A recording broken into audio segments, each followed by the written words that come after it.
वृंदावन बिहारी लाल की जय हो। बोले देखो मैया भी दुग्ध पान कराती है और मौसी जी भी तो दुग्ध पान कराने आई थी। अरे भाई उनके उस स्तनों में जहर है तो हम क्या कर सकते हैं, उसमें उनका कोई दोष नहीं है। इसलिए जैसी मैया को गति देनी चाहिए वैसी पहले मौसी को देंगे हम। और युचिताम ततोन्यम लेभे गतिम वा कम वा दयालु शरणम ब्रजेम।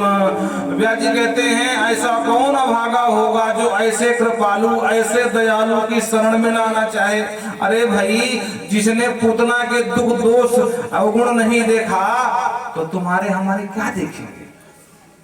और जो ये श्लोक सुना सुखदेव प्रभु ने निराकार ब्रह्म का चिंतन भूल गया महाराज और सब कुछ छोड़ करके सीधे दौड़े दौड़े उस शिष्य के पास आए। वाह भैया जी बड़े सुंदर सुंदर श्लोक सुनाए, जरा दो चार हमको सुनाओ ना। शिष्य ने कहा देखो भाई हमको हमारे गुरु जी ने यही सिखाए थे, हमने सुना दिया। अच्छा बड़ी सुंदर है। बोले हाँ 18,000 श्लोक, कितना बड़ा ये ग्रंथ है, अगर सुनना है तो चलो हमारे साथ।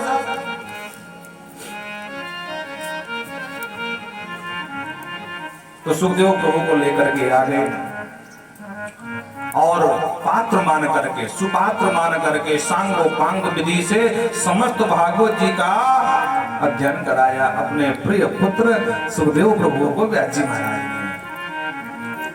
सूत जी से सौनक जी ने पूछ लिया कि भाई परीक्षित को कथा, तब परीक्षित का प्रसंग सुनाया। कहते ऋषियों यदा मृधे कौरव संजयाना वीरेश्वथो वीर गतिम गतेषु ब्रभोदरामे धगदाभिमर्श भगनोरुदंडे धृतराष्ट्रपुत्रे। महाभारत के उस भीषण युद्ध में पांडवों और कौरवों के बीच हुआ था। सूत जी कहते ऋषियों पर अंतिम युद्ध में दुर्योधन की जंघा तोड़ करके भीष्मसेन ने और विजय का शंख बजाते हुए शरीर को चले गए। प्रेम से बोलो जय श्री कृष्ण। इधर एकांत पाकर के अश्वत्थामा दुर्योधन के पास आया, जो मरणासन्न अवस्था में पड़ा है दुर्योधन। अश्वत्थामा कहता मित्र बुरा मत मानना, मैंने तुम्हारा वैभव देखा है, तुम्हारा ऐश्वर्य भी देखा है, पर आज तुम जिस दुर्दशा को हो इस दशा को पहली बार देखा।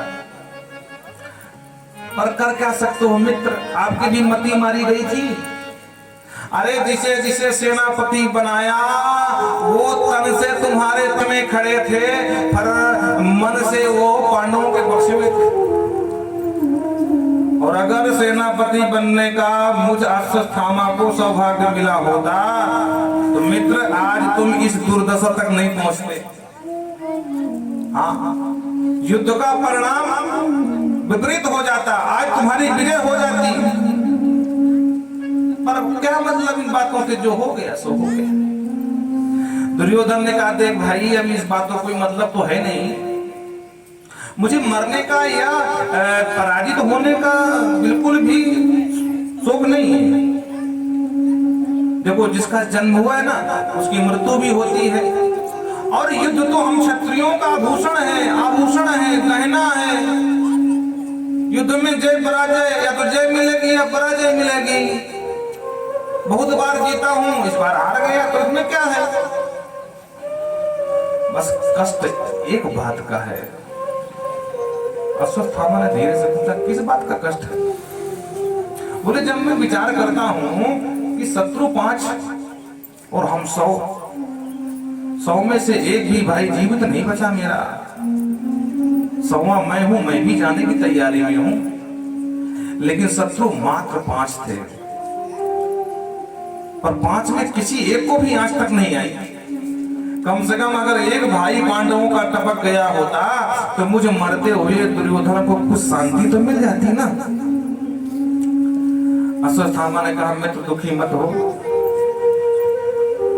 तुम एक की बात करते हो, मैं विश्वास देता हूं, वचन देता हूं कि मैं तुम्हारा मित्र अश्वत्थामा नहीं, अगर मैं 5 के 5 को गला में काट के लाऊं तो चिंता मत कर, थोड़ी देर तक अपने प्राण रोक के रखना, मैं अभी गया और मार के लाया। जोश में वचन तो दे दिया। अश्वत्थामा ने पर मन में विचार किया कि भाई पांडवों शक्तिशाली बहुत इस समय, और मैं अकेला क्या कर सकता हूँ, तो क्या करूं? तो काक उलूकक न्याय से रात्रि में हमला बोलने की योजना बनाई। काक उलूकक न्याय का मतलब एक बट वृक्ष था जिसमें 5 कौवे 1 उल्लू रहते थे। प्रेम से बोलो राधे राधे।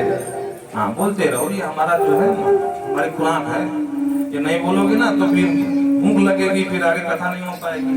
अच्छा वैसे आपको बता रहे हैं, हम सुबह से सिर्फ 1 गिलास दूध के पिए हैं, झूठ नहीं बोल रहे हैं सामने। हाँ हम सिर्फ आरती के बाद 1 बार ही भोजन लेते हैं, थोड़ा सा, ज्यादा नहीं, जितने में शरीर चलता रहे। हाँ पेटू नहीं है, बहुत लोग पेटू होते हैं, वो सिर्फ खाने के लिए ही जीते हैं, पर हमारा तो ये है कि भाई जीते रहे उतना खाते हैं। बोलो राधे राधे। आप विश्वास करोगे मात्र 1 गिलास दूध है, यही नहीं हम सभी जगह हमारे नियम है, ऐसा नहीं कि मान ने व्यवस्था नहीं किया। हमने कहा भैया नहीं, पर आपको लग रहा है चेहरे से कहें कि 1 गिलास दूध में बोल रहे हैं। प्रेम से बोलो जय श्री कृष्ण। वही 1 गिलास हमारे लिए ठाकुर जी को भोग लगाते अमृत बन जाता है। आप 4 दिन बोलो कोई फर्क नहीं पड़ेगा, इसे बैठे रहेंगे। हाँ तो बट वृक्ष माने बरगद, 1 उल्लू 5 कौवे। अब आप सभी जानते हैं कि दिन में उल्लू को दिखता नहीं है, पर रात में कुछ जोरदार दिखता है उसको। तो जब दिन हुआ तो दिन में कौवों ने हमला किया, कोई इधर से चोंच मारे, बेचारा जब भी बाहर निकले तो पट्टे से चोंच मारे। अब उल्लू परेशान किए, अरे ये 5 मैं अकेला कैसे क्या करूं, इनसे अगर भिड़ता हूं तो जीत नहीं पाऊंगा। खैर रात्रि की परीक्षा किया, और जो रात्रि आई तो कौवों को दिखना हो गया बंद और उल्लू को दिखना हो गया शुरू। अब ये 5 हो चाहे 10 चाहे 25 क्या फर्क पड़ता है, जब दिखता ही नहीं तो क्या करोगे तुम। उल्लू ने 5 कौवों के ऊपर हमला बोल दिया महाराज, और देखते देखते सारे कौवों का सफाया कर दिया, और मंद मंद जो है मुस्कुराता हुआ अपने बिल में घुस गया। तो इसने भी सोचा कि भाई ये बली है, शक्तिशाली है, महाविशाल युद्ध जीते बैठे हैं, मैं अश्वत्थामा अकेले क्या कर सकता हूं, तो मैं भी रात्रि